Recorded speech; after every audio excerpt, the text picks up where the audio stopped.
रूस यूक्रेन युद्ध की सबसे दर्दनाक तस्वीर हम आपको दिखाने जा रहे हैं। बॉर्डर की ओर जाता नजर आया एक बिलखता हुआ बच्चा।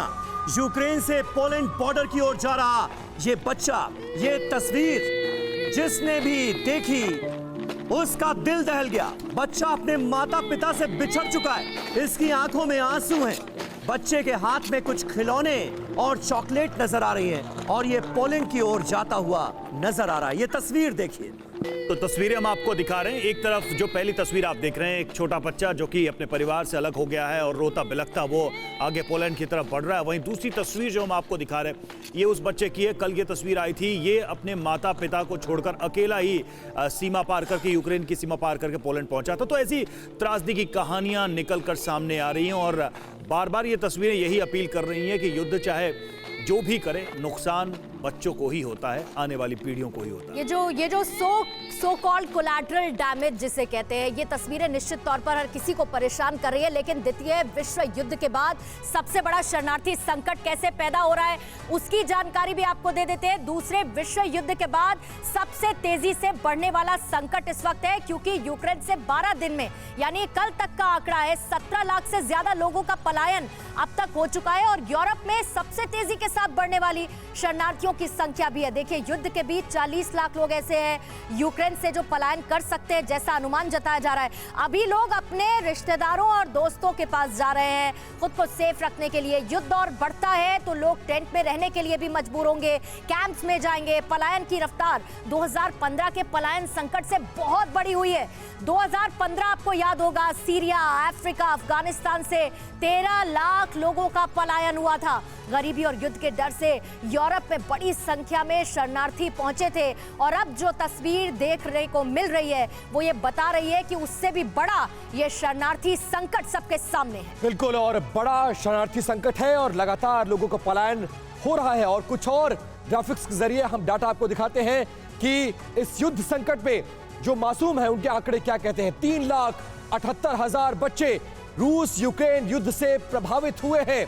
रूस यूक्रेन जंग में अब तक 211 स्कूल तबाह हो गए हैं।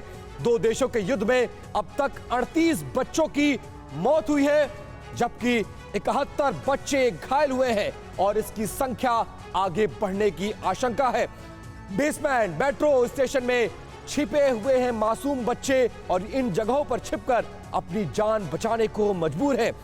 युद्ध वाले क्षेत्रों में बच्चों पर भारी मानसिक दबाव देखने को मिल रहा है और साथ ही लाखों की तादाद में बच्चे बमबारी वाले इलाकों में फंसे हुए हैं और बाहर निकलने का कोई रास्ता नहीं है और धमाकों और मौत को करीब से देख रहे हैं ये बच्चे।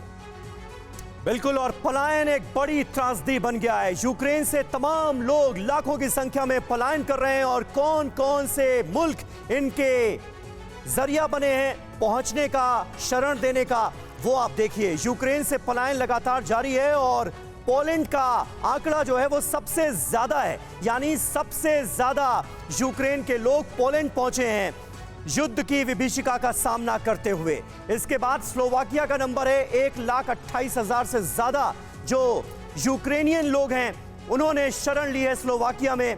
हंगरी में भी लगातार ये आंकड़ा बढ़ता नजर आ रहा है, 1,80,000 से ज्यादा लोग पहुंच गए हैं हंगरी। वहीं रोमानिया में 78,977 लोग अब तक पहुंच चुके हैं। मोल्डोवा में भी ये सिलसिला लगातार जारी है, 82,000 से ज्यादा लोग पहुंचे हैं। यूएनएचसीआर के जो आंकड़े हैं वो हम आपके सामने रख रहे हैं। इसके अलावा यूक्रेन से निकलकर रूस पहुंच गए हैं 53,300 लोग। ये आंकड़ा लगातार बढ़ता नजर आ रहा है। बेलारूस में भी 406 लोगों ने शरण ली है। यूरोप के अन्य देशों में 1,83,000 से ज्यादा लोग अब तक पहुंच चुके हैं। ऐसे में इन आंकड़ों को देखने के बाद सबसे पहला सवाल पांडे जी यही जहन में आता है कि युद्ध लगातार चल रहा है, मानवता कराह रही है, बच्चे जो हैं वो बेघर हो रहे हैं, अपने माँ बाप से बिछड़ रहे हैं, सिविलियन इलाकों को भी लगातार टारगेट किया जा रहा है। क्या कोई अंतर्राष्ट्रीय नियम कायदे ये होने से रोक नहीं सकते? देखिए, जो लोग, ये वीडियो के सारे सोर्स नाटो कंट्रीज से ही हैं और जो वेस्टर्न मीडिया है वो दे रहा है। अगर इतने चिंतित हैं बच्चों के बारे में और रोगियों के बारे में, बड़े बूढ़ों के बारे में, तो क्यों नहीं यूक्रेन को सलाह देते कि युद्ध समाप्त कर दो, नाटो में मत शामिल हो। एक लाइन बोलने से ही सारा युद्ध समाप्त हो जाएगा।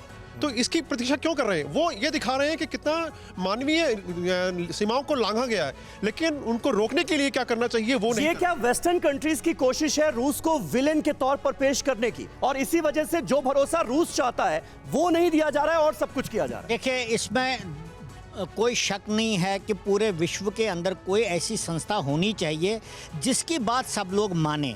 और यूनाइटेड नेशन को बनाया इसलिए गया था, लेकिन आपने खुद ही देखा 1947 जब पाकिस्तान ने हमारे ऊपर युद्ध थोपा कश्मीर में, तब से लेकर अभी तक यूनाइटेड नेशंस एक कठपुतली बन चुका है, खासकर यूनाइटेड नेशन और ये सिक्योरिटी तस्वीरें समीर, ये तस्वीरें कुछ और भी सवाल खड़े करती हैं। समीर, इन तस्वीरों पर ही जाएं तो ये तस्वीरों के जरिए एक मैसेज देने की कोशिश है कि यूक्रेन बेचारा है, यूक्रेन छोटा देश है, छोटा देश समझकर रशिया उस पर हमला कर रहा है और ये पोस्चरिंग बनाने की कोशिश है और लगातार इस तरह की तस्वीरें आ रही हैं। ग्राउंड रियलिटी क्या है? क्या वाकई में सर यूक्रेन एक बेचारा देश है और ताकतवर देश होने का फायदा रशिया उठाना चाह रहा है? युद्ध में नुकसान सिविलियन हर जगह होता है, लेकिन मेरे कुछ सवाल हैं। यूक्रेन बेचारा कैसा है जिसपे सबसे बड़े न्यूक्लियर प्लांट मौजूद थे यूक्लियर वो बनाने के लिए, जहां बायोलॉजिकल वेपन्स बन रहे हैं अमेरिका के हैं, और वो बेचारे नहीं थे हिरोशिमा नागासाकी के जिन पे अमेरिका ने बम पटवाए थे युद्ध अंत करने के लिए? तो सारे बेचारे यही लोग हैं। अगर एक गोरा मारा जाता है ये भूल गए जिन इनके जर्नलिस्ट को गले काट काट के ISIS ने मारा था।